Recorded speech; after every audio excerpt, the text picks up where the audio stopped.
Kia ora from New Zealand, everybody. My name is Craig Nicoll. I've got a nice title there, don't I? It says Lifting Gaming Out of the Underground. And it's got a nice picture of youth's hands reaching up, or is it the zombie apocalypse coming for us? I'm not quite sure. My kids liked it, so I went with it. Consciousness engagement through team-based gaming. Look, I know that sounds really posh, but what I'm actually going to talk to you about is a hands-on experience in a small school in New Zealand where through pure frustration and complete laziness on my behalf, I stumbled upon something that worked really, really well, and I want to share it with you. But before I do that, I'm going to do some obligatory talk about who I am so you can understand a little bit about my background and why I'm so lazy and how I bumped into doing the things that I do the way that I do. I'm a kid that fell through the gaps at school because I'm dyslexic. As a school teacher, that means that I teach with a bunch of whiteboard markers at the front of my classroom. Kids come up and correct my spelling for me. Back then, though, I was perceived as stupid. So the reason why I'm telling you that is what I ended up doing, I'll just get the rest of these up here, is I ended up getting right into video games and getting addicted to them. As I don't know whether addiction's the right word. I think they filled a gap in my life because I was busy being told I was stupid, and video games filled in a nice little spot where I wasn't stupid. I was quite good. In fact, I was one of the best gamers of my time that I know of, as he says, bragging a little bit there. But I was that sad little kid that would hire a video game out from the shop. I would clock it in about 2 days and then I'd take it back, which is pretty standard nowadays for a lot of the kids that I talk to. So nowadays I'm a father, which means I don't get time to play video games anymore. I spend more time watching my kids play video games, which is a social thing that happens in my house. School teacher, not here to save the world, here to make some money. I know that sounds terrible, but I think that's a positive way to approach school teaching. Otherwise, you just don't sleep at night time. I've got a background of working with problem kids. I cut my teeth in teaching kids that got kicked out of other schools. So we're talking drug addiction, sexually active, playing video games all night, and all the wonderful problems that come with that stuff. Doing a little bit of development work, just teaching IT. Just waiting for that next slide to come along there. Pressing the wrong button. Here we go. And I was a non-sports kid, which is unique in New Zealand, I suppose. All my friends were playing sports, but my parents were strictly very religious, so I wasn't actually allowed to play sports as a kid. So I had very little other avenue to go to. The academic world was closed off to me. Sports was clearly closed off to me, and the only other avenues that were available to me were drugs and alcohol and video games. So I was one of those kids that left home early, left home at 15, got into all sorts of trouble, and I'm sure my school teachers would be rolling around in laughter knowing what I'm doing for a living now. So that's just a little bit of my background, and I sort of ended up falling into the job later on when I realised that dyslexia is not a disability. It's just a different way of approaching problems. I'm also a concerned IT professional. Microphone there. I've been teaching for 10 years now, actually more than that. And I got my finger on the pulse of a lot of what's happening in the IT world, as you have to in this industry. And there are some really exciting things coming up in the video gaming world, and they're also really concerning. I'm not going to touch on those to the end, so you're going to need to stick around for those. Haha, but wait, there's more. But there are some things happening that we should be concerned about and keeping our eye on, and we need to be thinking about what it is that we can do to manage the tsunami of engagement in video games that's coming our way. So bottom line, coalface worker. I was working with the kids, I think before my current job now is at NMIT, Nelson Marlborough Institute of Technology, where I'm teaching university students, basically, Polytech students. I've only just started that this year because, well, they offered me more money than the last job I was at. That's how it works.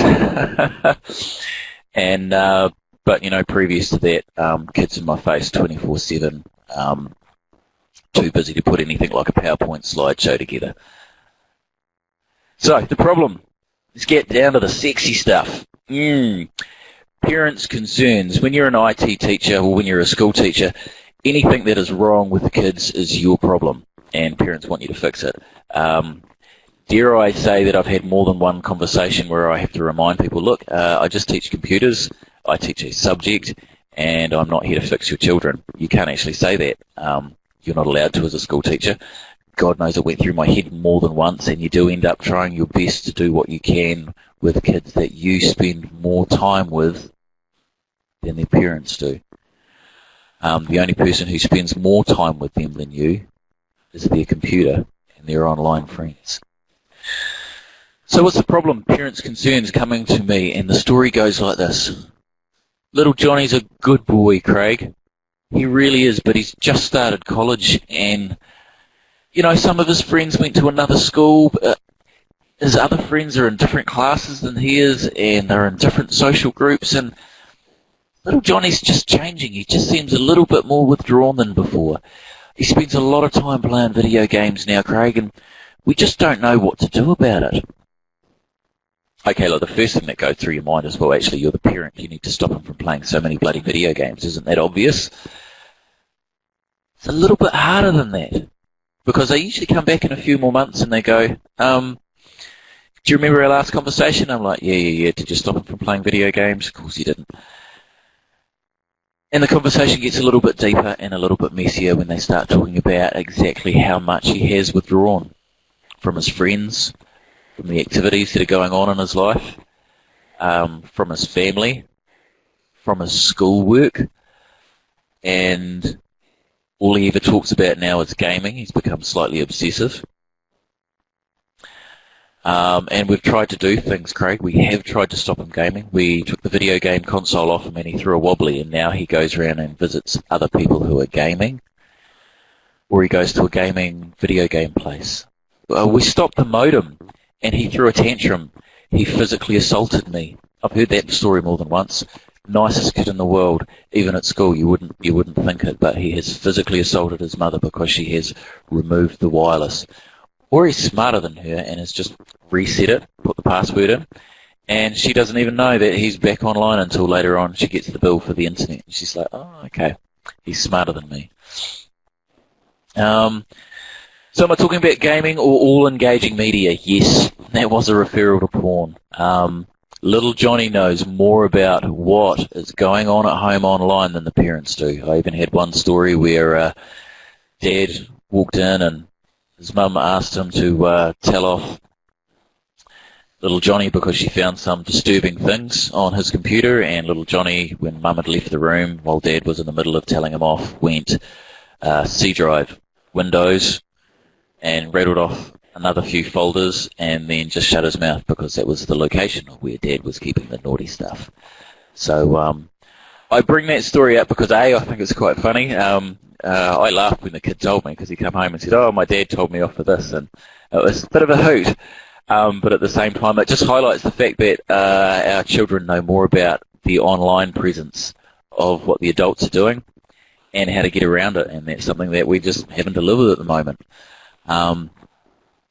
Aggression, dishonesty, getting back into the wireless or hacking the next door neighbour's wireless, withdrawing socially, and engaging globally if you are lucky they are engaging globally.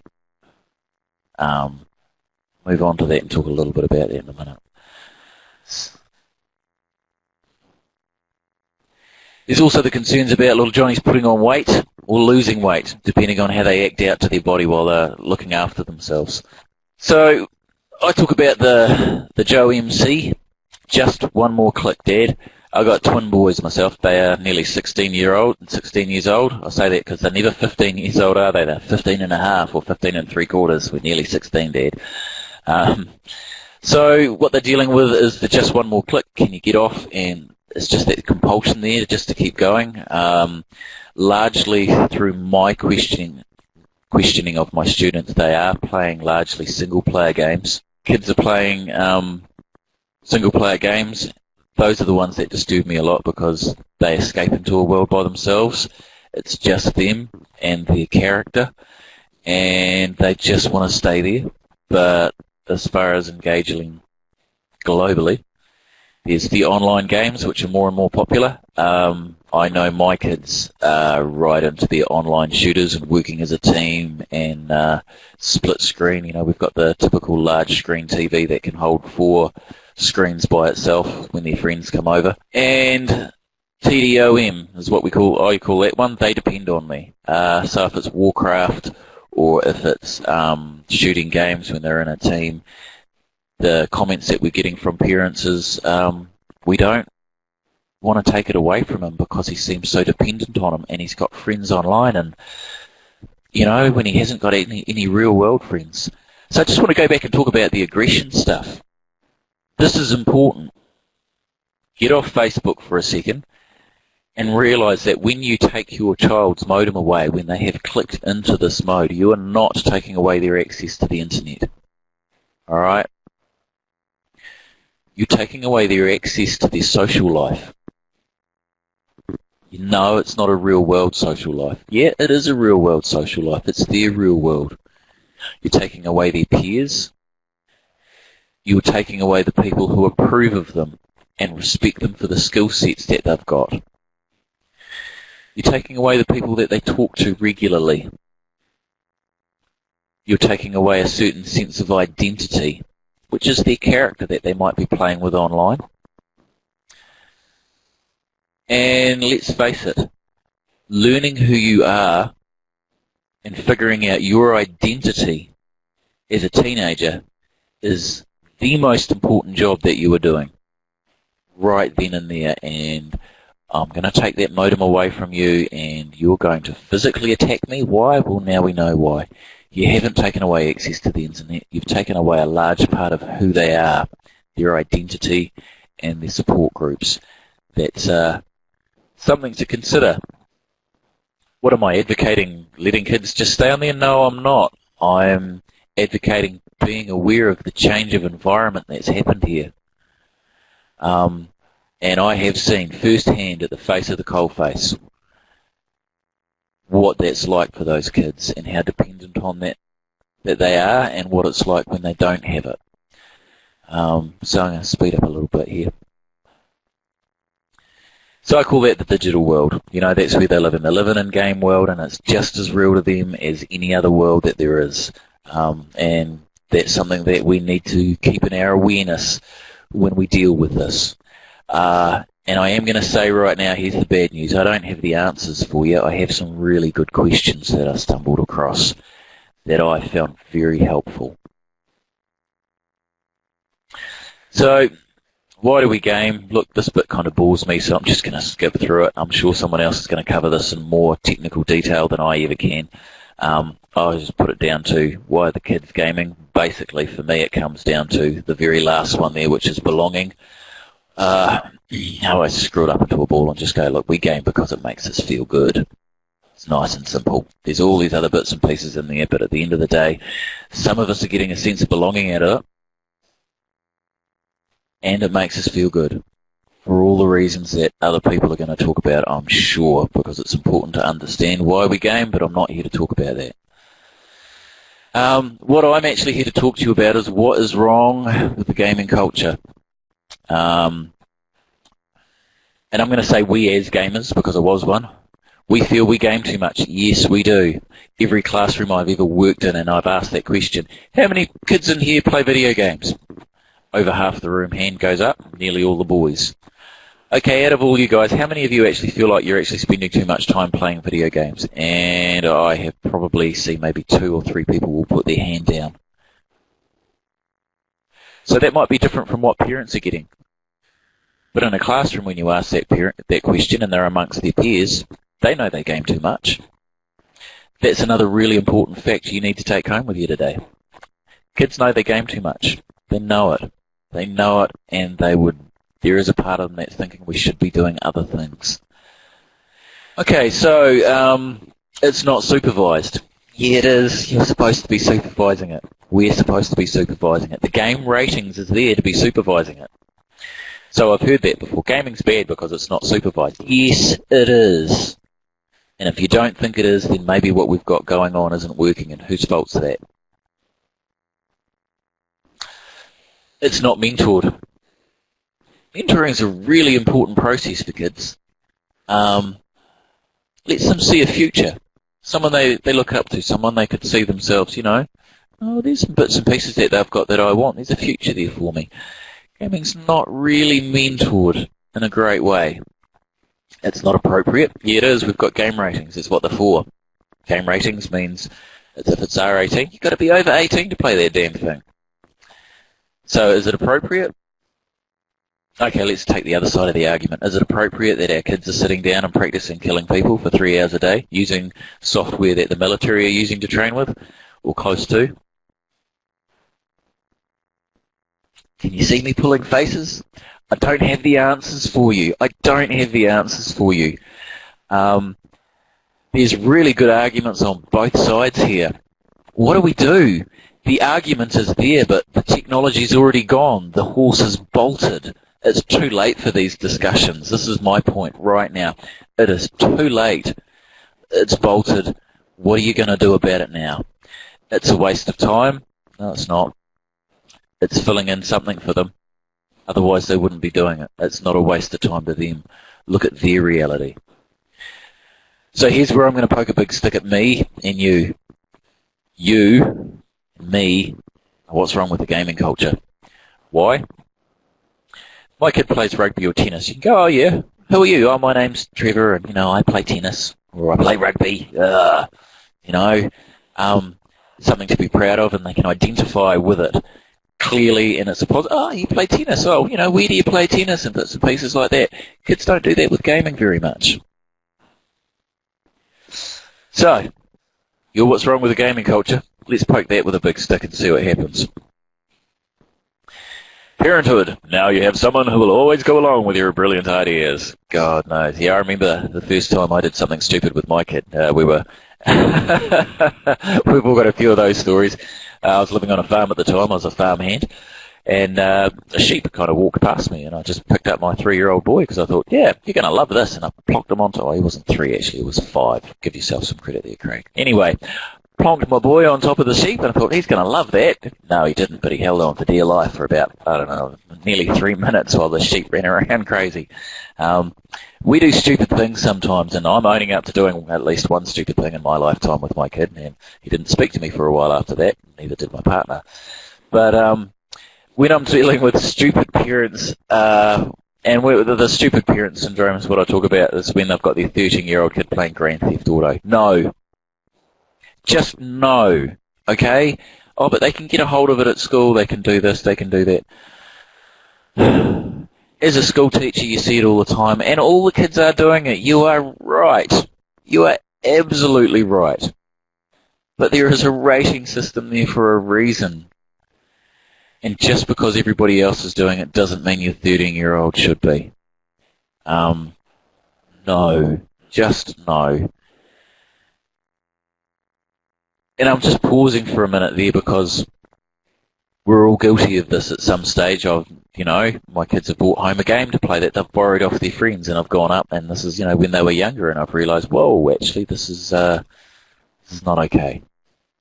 I'm going to move on from there and just leave that there. The gaming girl, look, this is one of those things, we've all seen these before on the internet, the memes. It's the first one I pulled up on gamers. And I use this to highlight our perception of how we view gamers. It doesn't matter if it's a gamer girl or a gamer boy we're talking about here, but we all have biases and prejudices when we bring up the term gamer. Some of us think of how my parents see me. I'll just practice with that wee pointer. Here we go. So, there's the old geeks. Yeah, gamers are geeks. They're not jocks. They're not healthy. They're not socially adept. They dress funny. There's, oh no, gamers are, you're fat and you're ugly and you have no friends. Or, if it's girls, it's all cutesy games. Or if it's boys, oh God, all you're going to talk about is shooting. And at the end of the day, I like this picture here because, there's a whole life going on here. There's food, there's animals, and she's just sitting there having a game. So I bring this up to talk about the prejudices and the images that we have. When I say gamer, what pops into your head? What's the image that you see? And that image that you see, or the image that you might think of that comes from television, is the reason why it's difficult for kids to talk about gaming in terms of not what game they're playing, but the behaviour. Well, they can't own it as a hobby and say, yeah, I'm a gamer, I'm really proud of that because it's a positive thing in my life and it's really good. Is it? And why isn't it? And what can we do about lifting it out of that mentality? The old waste of time there, that's a big one. No, gaming's a complete waste of time. What are you doing? Well, what if I said reading was a complete waste of time? Reading's a passive activity. You sit there and you're just swallowing information. You know, what a complete waste of time. Rugby, what a waste of time. What are you getting out of it? Oh, you get a bit of exercise out of it. Well, good for you. And then you go drinking later and smashing your mates up, you know.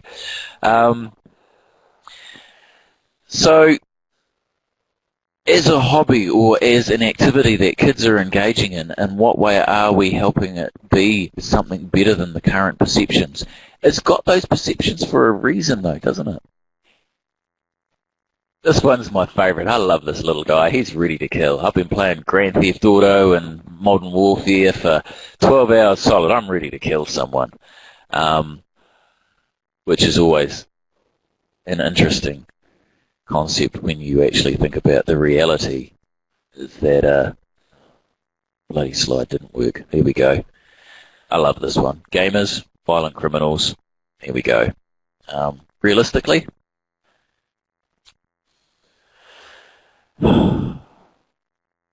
yep, you see it on the TV. Yep, you see it put in the media that these persons, it was a catalyst for them. You know, they played Modern Warfare. You know, causation isn't. I won't say that. It makes me sound too clever.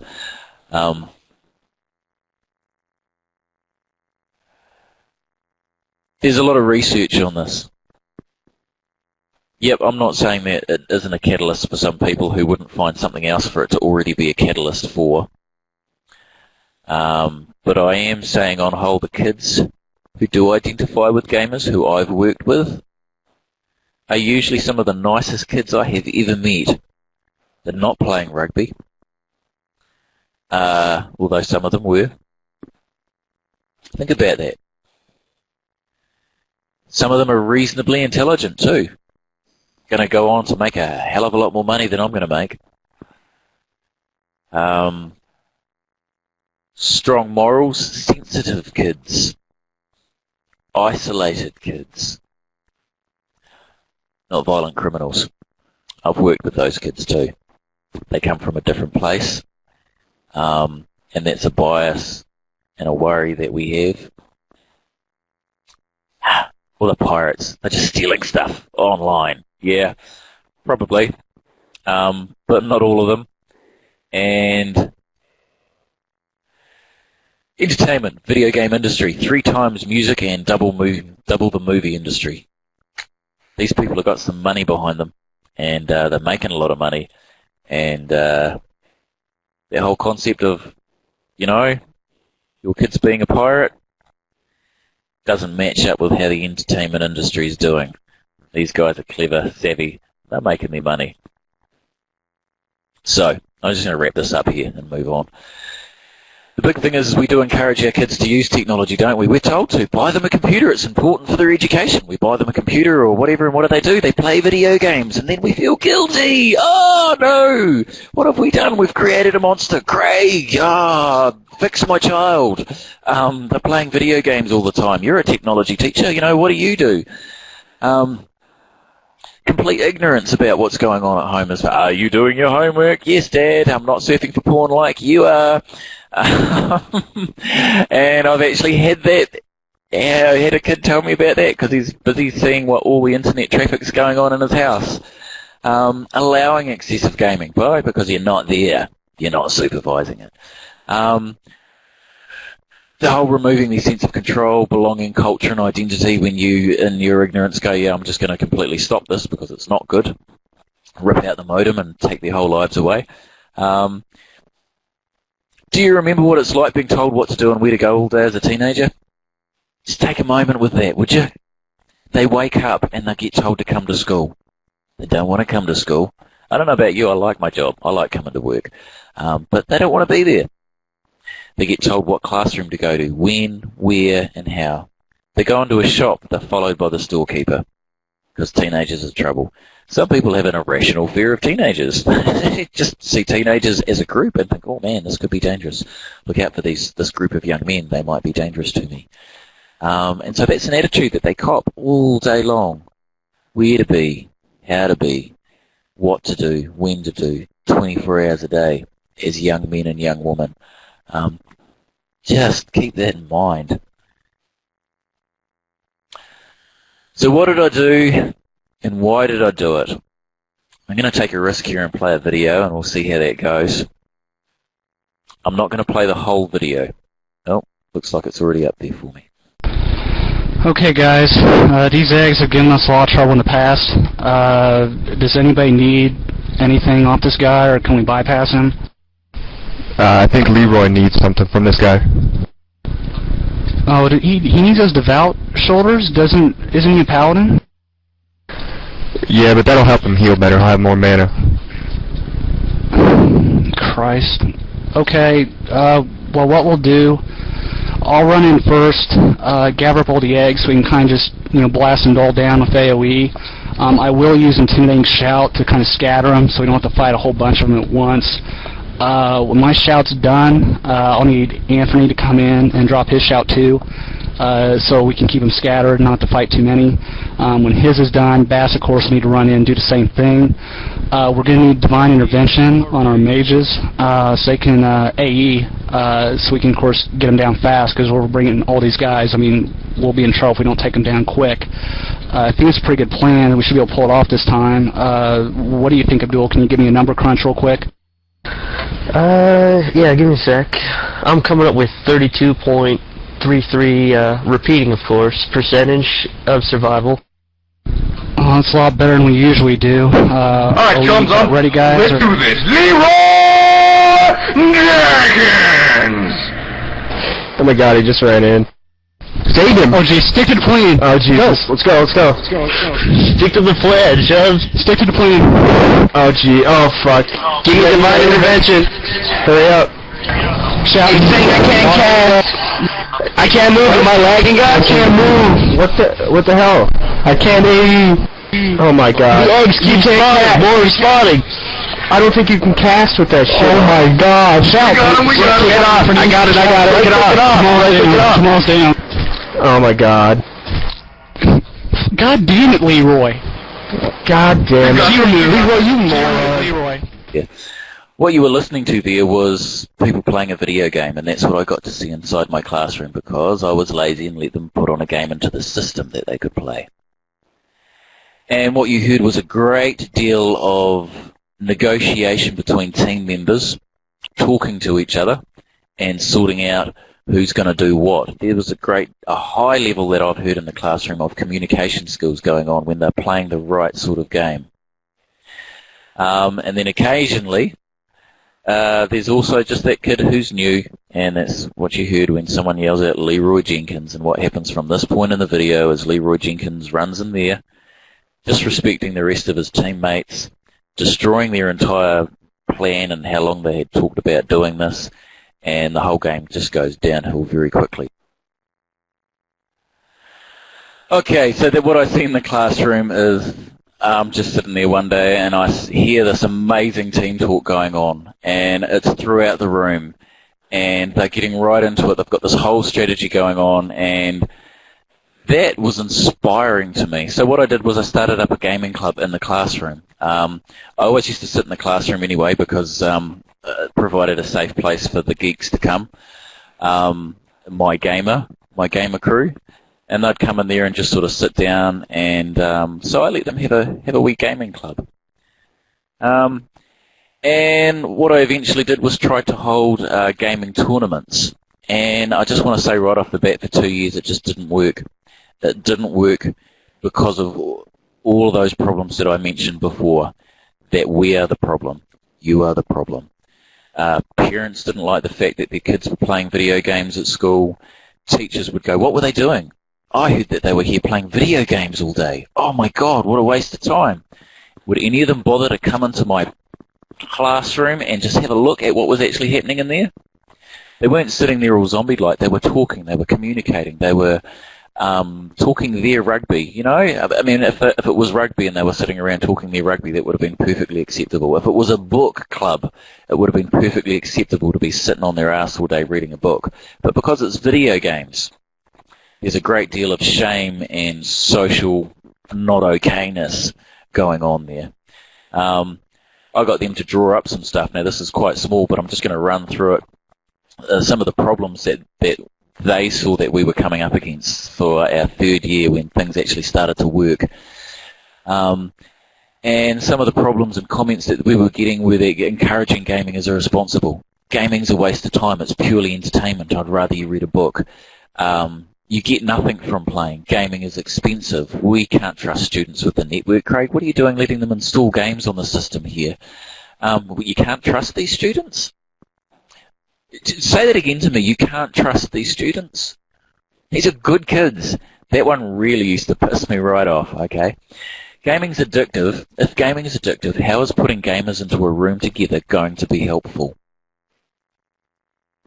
Would you put a bunch of cocaine users together just to see what would happen? Stick them all in a room and supply them all the cocaine you want. Woohoo! This isn't cocaine. Yes, I hear what you're saying about addiction, but we'll get to that in a minute. My child's already addicted to gaming. Why would I want them doing it at school as well? Gaming's antisocial. Not in my room.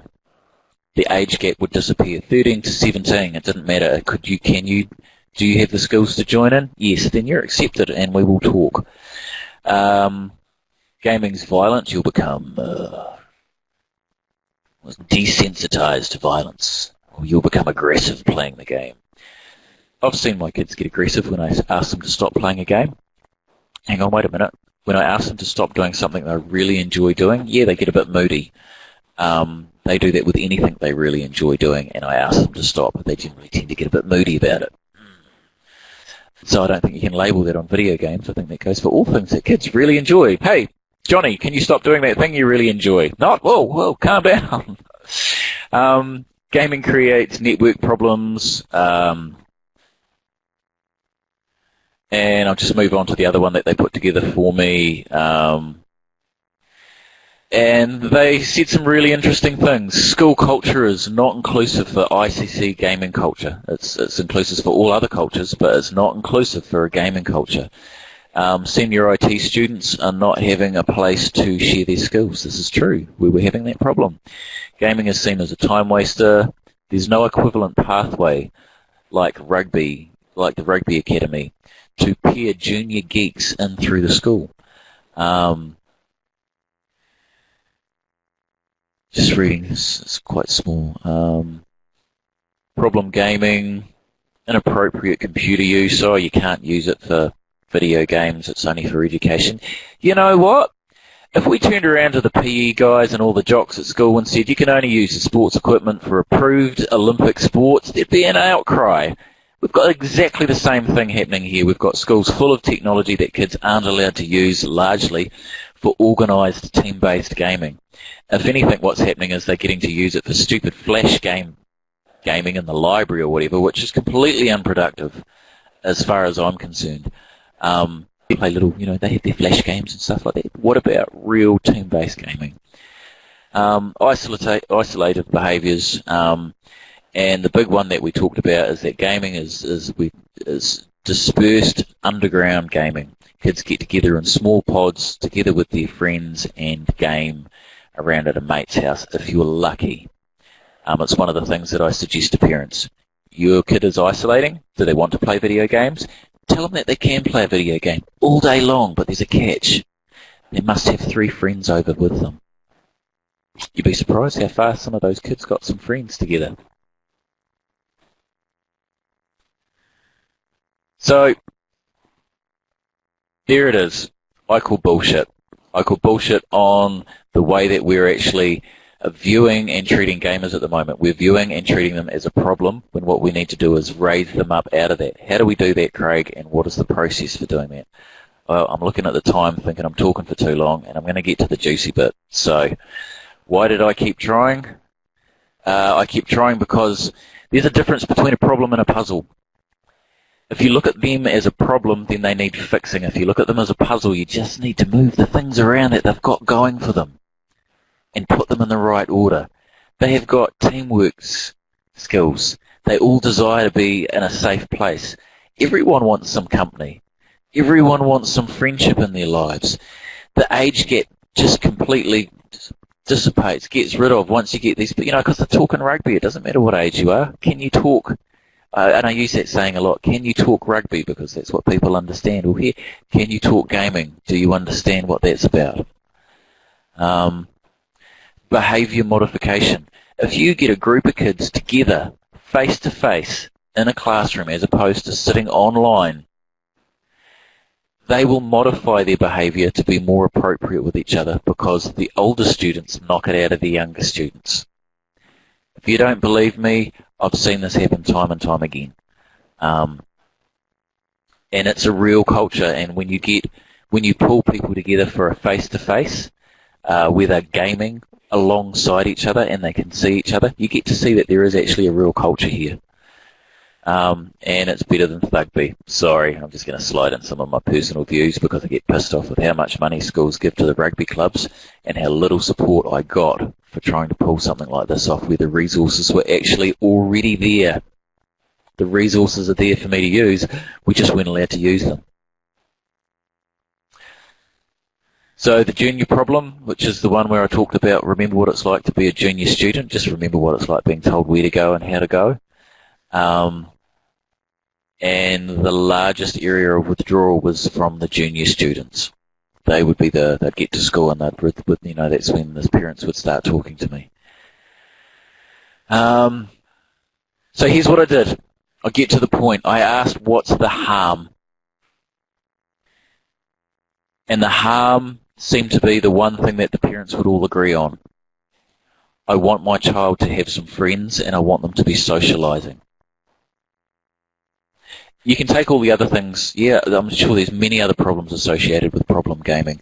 But with the stuff that I'm talking about, what the parents wanted, at the coalface, what they were asking for, when I asked one simple question, what would be one thing that would be better right now for your child? We're not going to try and fix it. What's one thing that would be better? What's the biggest harm that's happening right now? And it's the lack of socialization. I want them to have some friends. So let's just start again. I'm not here to save the world. I wanted to deal with social withdrawal. I wanted to help teach these kids appropriate social skills, which a lot of them weren't. They were becoming more and more inappropriate with their online behaviour, and even at school, because they were losing social skills.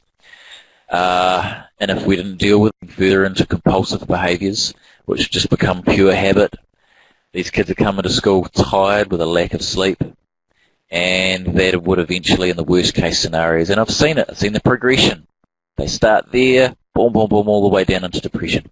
Not all of them, but enough for me to be worried about it and want to do something about it. So what's one thing that could be better than what's happening right now? Increasing social interaction through team-based gaming. I'll tell you what I did, and it was really simple. There's a leadership angle that school teachers can take. We are providing leadership for our young people. Well, instead of running a gaming club, what I did was I ran a technology leadership club. And I got these kids together, and we hit up the counselling cottage and got the counselling cottage to refer kids to us who had withdrawn socially from school. And my senior students, and only the senior students, ran the program because I'm too lazy. I said, look, we're going to do this. Do you want to play video games or not? And they were like, yeah, we do. I says, well, look, they're not going to let you. And they went, no, they're not. I says, so how about you provide a service for the school? And they went, what do you mean? And I said to them, here we go. Craig's getting to the point now. So stop gaming, turn off Facebook for a second, and here's what we did.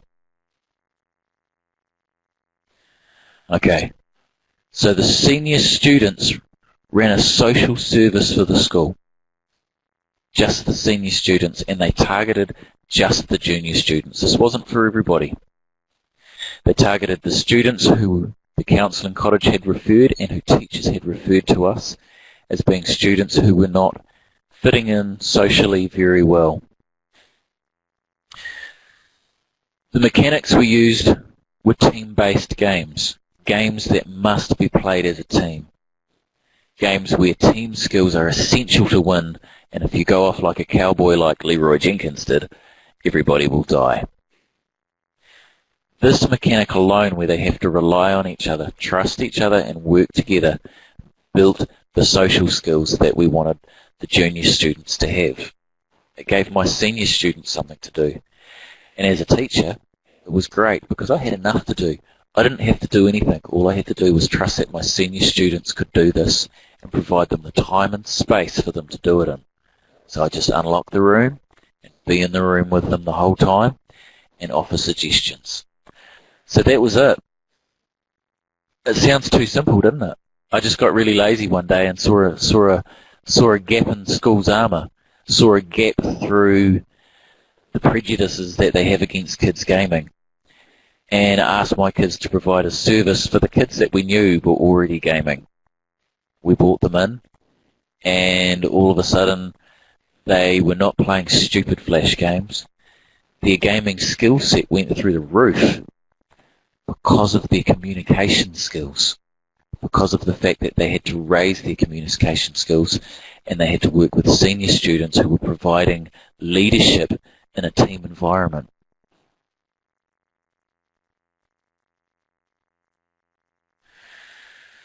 You can't remove gaming. Go on, try. I've tried it. Talk to many parents who have tried it. You can foster and mentor and increase in friendship through gaming. This is what I talk about when I talk about it's a puzzle. You've just got to move the parts around in the right way. Gaming can be turned around and used as a gateway to socialization instead of a gateway to social isolation. Because that's what's happening at the moment. That's the danger that I see when it's unsupervised, when they're not gaming at school. And how do I know it can be done? Because I did it, and it worked, and it was beautiful. The friendships that I saw, it's the stuff you can't quantify. You walk into a room, it's the junior students who now have a senior student to hang out with at lunchtime. A junior student who gets to walk around the school, and senior students say g'day to them as they walk past, start a short conversation about something and then move on. And that junior student who's socially isolated, their junior peers see them talking to seniors casually, high-fiving, bro-fisting, all that sort of crazy stuff with senior students who are positive role models. They're not playing rugby, and they're showing them how to game in a different way, and they're lifting the gaming up out of the dark into something that's social and it sounds social, but I'm going to just use the word, it's beautiful. It's beautiful to see kids who are completely isolated and alone start to connect using a medium, and it's no longer about the medium. They're seeing that the gaming club is not a gateway to more gaming. They're seeing it as a gateway to what we call mana here in New Zealand. How do we get into the gaming club, And then through the slow process of just letting the kids take control of what they're doing, it turned it into a school event for the house sports. I'll just get these down here. Significantly raised their gaming skills. It changed their expectations of gaming, that it was actually going to be a social thing. They would all stop gaming collectively together and go down to the shop and get food. And then an hour and a half later they'd turn up because they were busy talking. Juniors through to seniors, 13 years old through to 17 years old, hanging out, talking shop. Starting to arrange social meetings and gatherings. Hey, let's throw a party. All these normal things that happen when we use gaming as a gateway to socialization. I did not believe that I could stop gaming, but I do believe that we can increase real-life, face-to-face socialization and offer all the benefits of team-based sports through gaming, maybe except for getting off our asses and running around a rugby field. The competitive nature of real-life opponents, face-to-face communication, raise their communication skills and increase their sense of belonging. And for teenagers, I think that sense of belonging is a key thing That's a weapon that we can tap into to work with what's happening in the gaming world. I saw a dispersed culture where kids were gaming alone, separately, or in small groups, small age-specific groups, come together. I saw the culture identify itself, and I saw it thrive. It really is something when you bring people together and have them realise that they're not alone, that they're, and this is in a small school. It's not a big school. This was in a small school where these kids was, the gaming kids were not collective. And I just saw that culture come together and turn into something that was not about gaming. It was about friendship. It was about competing. And it was about talking shop afterwards. After a game, instead of gaming again, they'd sit back and they'd just all talk to each other about what was good about it, what was bad about it, what techniques didn't work. They'd laugh about it. Then they'd go and talk to their competitors and congratulate each other. And then from there, the conversation would change from gaming into something else. Something more normal, less addictive, and more positive.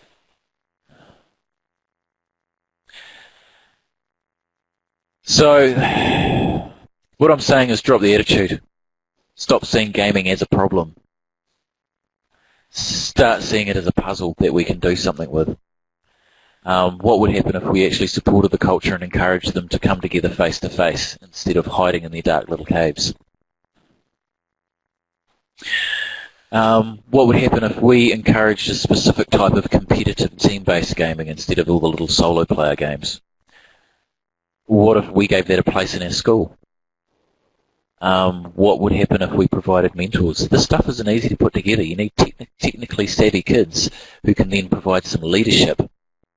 You need kids who understand about team skills, how to build a team, how to run a team, how to teach team-based skills to younger players. The scope here is huge. What if we use that to create leadership opportunities so that junior students could then see that, in a couple more years I could be doing his job because I'm a good gamer and I can work with him and I can communicate and I want to be a leader of a team. I have skills here that can be used. One of the biggest comments I got from one of my other students was when they got interviewed on the radio was, "Why have you not been contributing to the school before now?" And he said, "My skill set did not match anything that was happening in the school at the time. I'm good with computers and I'm good with games. And now I have an opportunity to provide something for younger people and give back."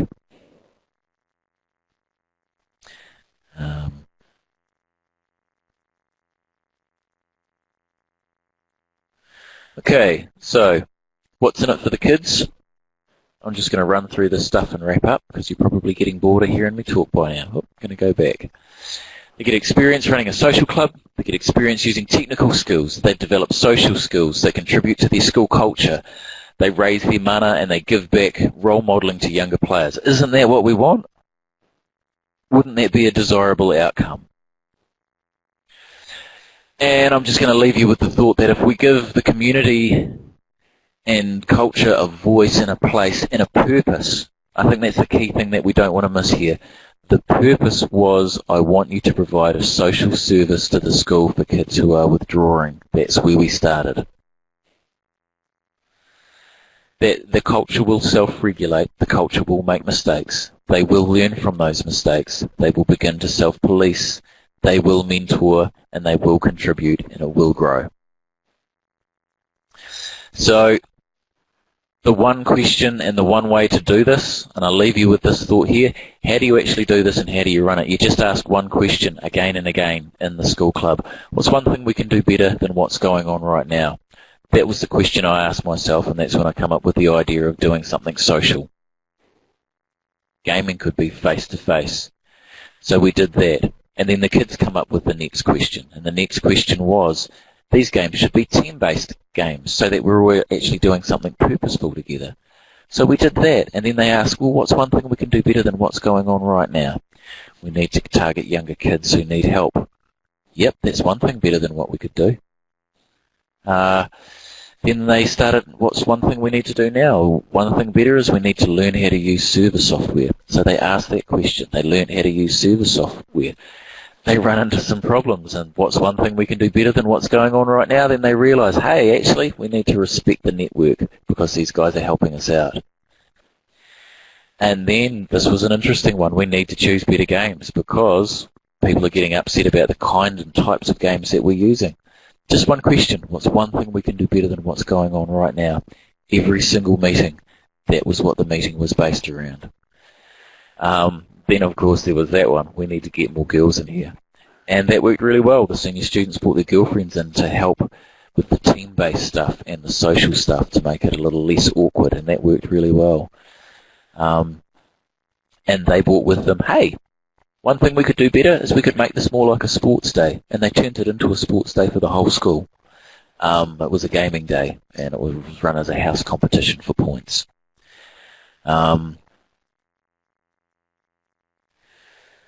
And then from there, the senior students actually started to learn how they identified that they needed to learn how to work with the junior students better. So they went and talked to the counselling cottage, got a little bit of help there around working with younger people, ways to engage them better. So that stuff just built on itself. So I don't have the answer, but I did have a question that works well. What's one thing that would be better than what's going on right now? And it started with the parents going, we want our kids to have some friends, and it snowballed from there. We need to ask it because the gaming companies are asking themselves it.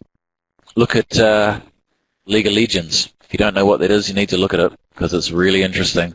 It's team-based gaming, and it's fantastic, and it's the most popular game around at the moment, as far as I know. And it's tapping into that team-based stuff. It's tapping into the stuff that we stumbled across by ourselves. They knew it before we did.